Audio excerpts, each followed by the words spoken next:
नमस्कार दोस्तों, मैं मनीष कुमार भोज आप सभी लोगों का अपने YouTube channel Uttarakhand online classes में हार्दिक स्वागत करता हूं। दोस्तों, मैं आज आपके समक्ष उत्तराखंड में वन संबंधित जन आंदोलनों का ये टॉपिक आपके समक्ष लेके उपस्थित हुआ हूं।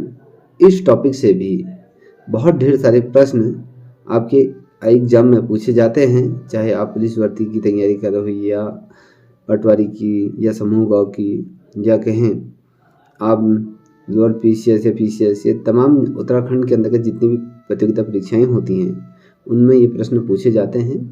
आइए शुरुआत करते हैं आज का टॉपिक। जो हमारा टॉपिक है, उत्तराखंड में वन संरक्षण से संबंधित जन आंदोलन क्या है। ठीक है, पहला जो आंदोलन है, मैं तुम्हें आपको थोड़ा सा आंदोलन के बारे में बता देता हूँ। पहला जो आंदोलन है रवाई आंदोलन। कभी क्वेश्चन बनेगा कि रवाई आंदोलन क्या है।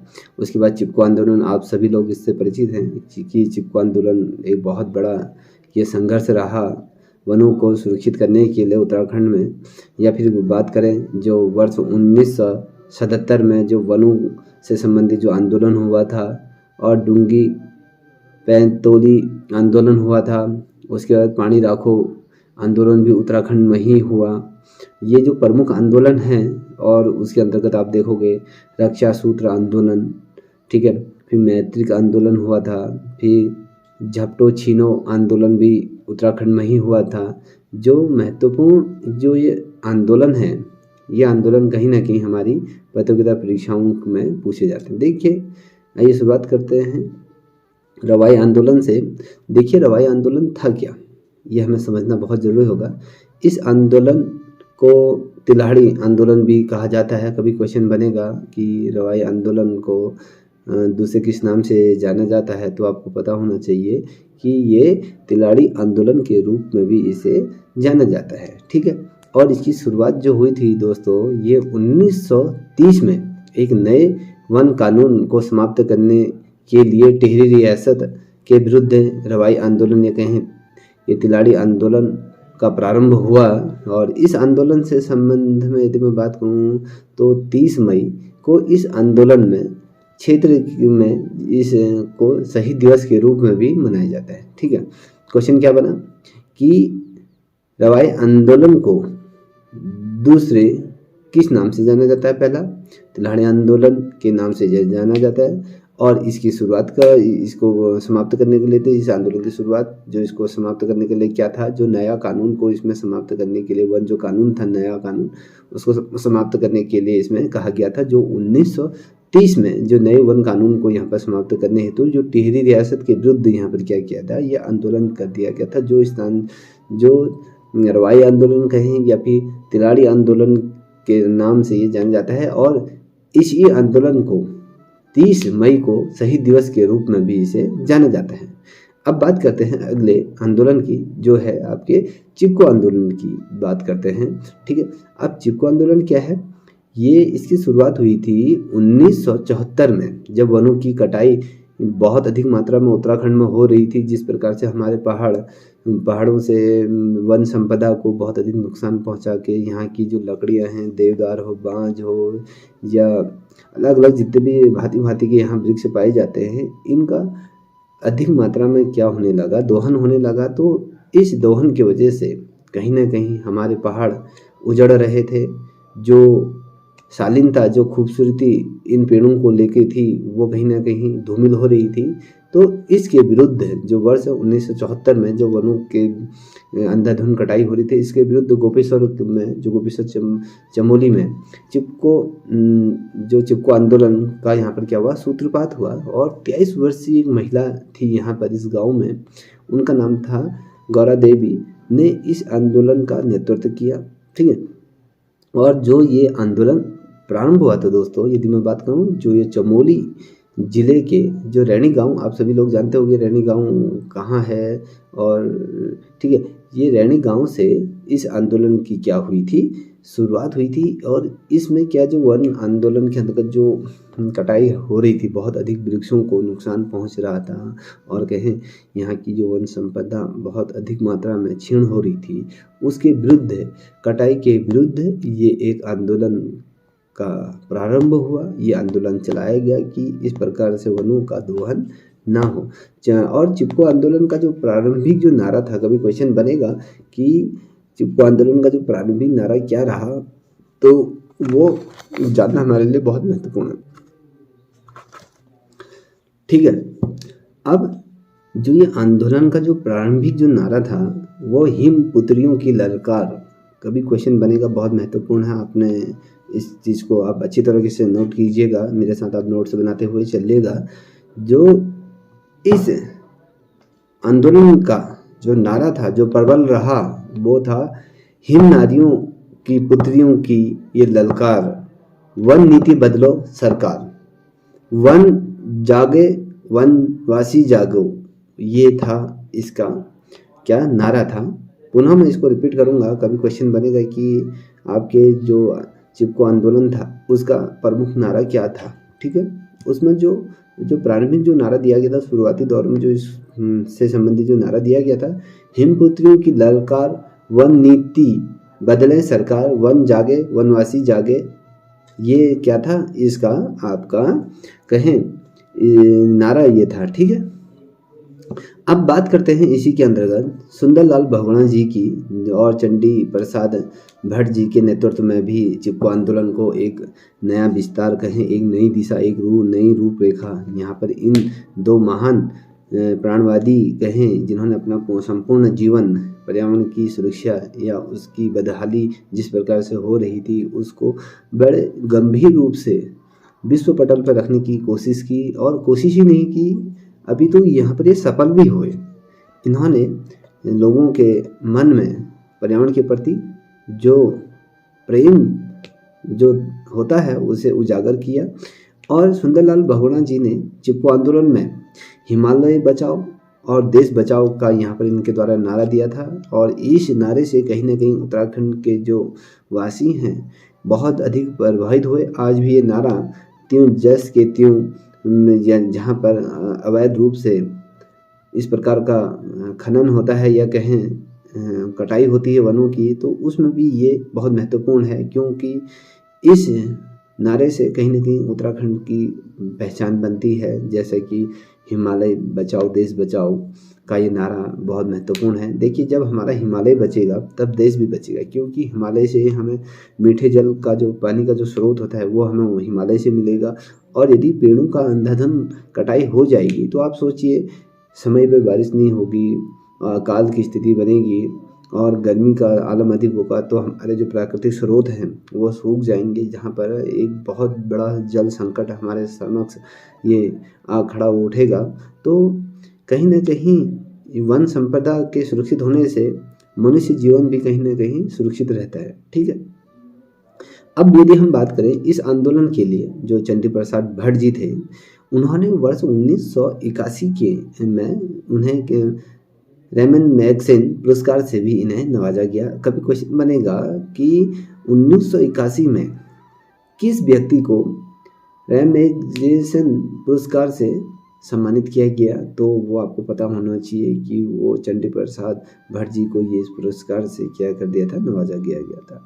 अब बात करते हैं अगला जो महत्वपूर्ण जो आंदोलन रहा, वो रहा था आपके वर्ष 1977 में वनों से संबंधित आंदोलन था, वन आंदोलन इसे नाम दिया गया था।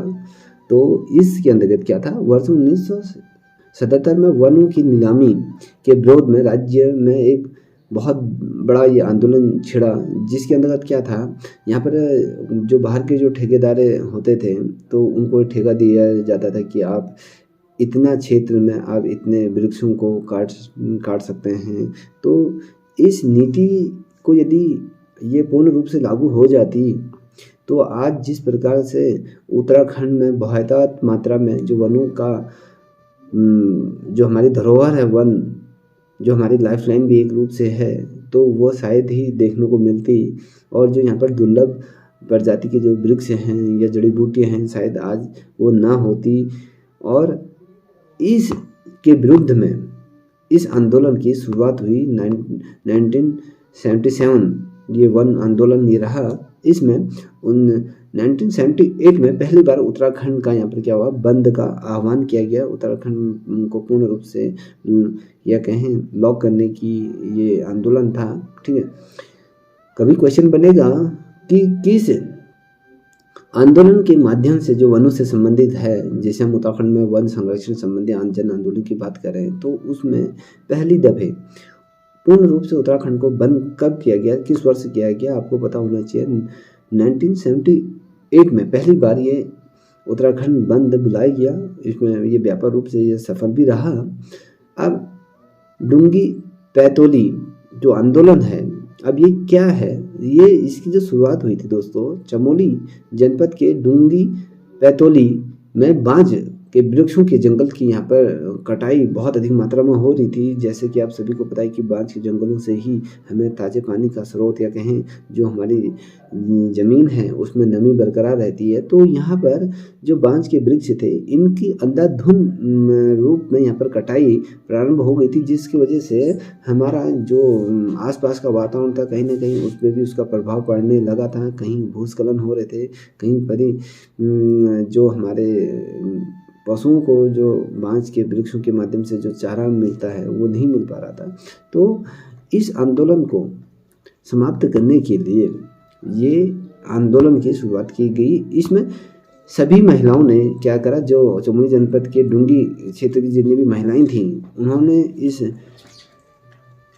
के विरोध में बहुत जन व्यापक आंदोलन करा, जिसमें ये देखने को मिला कहीं न कहीं ये आंदोलन सफलता की तरफ बढ़ा। और जिस प्रकार से इस आंदोलन चला तो वहीं कहीं न कहीं इस आंदोलन से आप देखोगे वनों की जो बांज के जो वृक्ष हैं उनकी कटाई में कहीं न कहीं रोक लगी। अब पानी राखो आंदोलन क्या है इसको भी समझने की कोशिश करते हैं। ये इस आंदोलन की यदि मैं बात करूँ दोस्तों, इसकी जो शुरुआत हुई थी 1918 में, ठीक है, 1918 में पौड़ी गढ़वाल के मध्य उफेरैली खाल नामक एक गांव है। यहाँ पर पानी की कमी को दूर करने के लिए, देखिए यहाँ पर इस गांव में पानी की समस्या बहुत थी। इस गांव में पानी की समस्या को दूर करने के लिए जो सच्चिदानंद भारती ने क्या करा, इनके नेतृत्व में ये आंदोलन चलाया गया। और सच्चिदानंद भारती ने जो दूधातोली लोक विकास जो संस्थान थी उसकी इनके द्वारा स्थापना की गई और वनों की कटाई पर यहाँ पर क्या कर दी थी, रोक लगा थी। जैसे कि आप लोगों को पता है कि हमारे जो बांज के वृक्ष होते हैं, जो हमारे बांज के कहें या फिर काफल के वृक्ष कहें या उदीस के कहें या फिर तूनी के जो वृक्ष होते हैं, ये क्या होते हैं, पानी को एब्जॉर्ब करते हैं। और जिसकी वजह से जो हमारे भूमिगत स्रोत होते हैं वो कहीं ना कहीं वो रिचार्ज हो जाते हैं, जिससे कि जो हमारे स्रोत होते हैं वो 12 मास क्या होता है, वो कहीं ना कहीं जल उन पर पर्याप्त रूप से होता है, जिसे हम नौलों का नाम कहते हैं या धाराएं कहते हैं, वो साल भर चलते रहते हैं। इसकी वजह से क्या हुआ, जब ये कटाई प्रारंभ हुई, जब वृक्षों की कटाई जब हुई थी तो इसकी वजह से ये जो धारे हैं या नौले हैं कहीं ना कहीं इन नौलों पर पानी की कमी हो गई या सूखने के कगार पे आ गए थे। तो इस एवज में इन आंदोलनों को चलाया गया, ठीक है। अब बात करते हैं रक्षा सूत्र आंदोलन क्या था। देखिए इस जितने भी जो आंदोलन थे ये सारे वनों से संबंधित हैं, तो ऑब्वियसली ये भी वृक्षों की जो कटाई के विरुद्ध में इस आंदोलन को चलाया गया। और 1994 में टिहरी के जो भिलंगना क्षेत्र है तो वहाँ पर रक्षा सूत्र आंदोलन ये चलाया गया, जिसमें वृक्षों को की रक्षा के लिए क्या, जिस प्रकार से हम मंदिरों पे जाते हैं या हम कोई हवन करते हैं तो हमारे हाथों में क्या करते हैं, रक्षा धागा बांध देते हैं ना। तो उसी प्रकार से यहाँ के लोगों ने क्या किया, वृक्षों में रक्षा सूत्र बांध कर उनकी रक्षा करने का ये वचन या कहें यह प्रण लिया, जिससे कि उन वृक्षों की कटाई नहीं हो पाई जो बाहर के या कहें जो इन वृक्षों को काटना चाह रहे थे। तो कहीं ना कहीं इन वृक्षों का कटान रुका, ठीक है।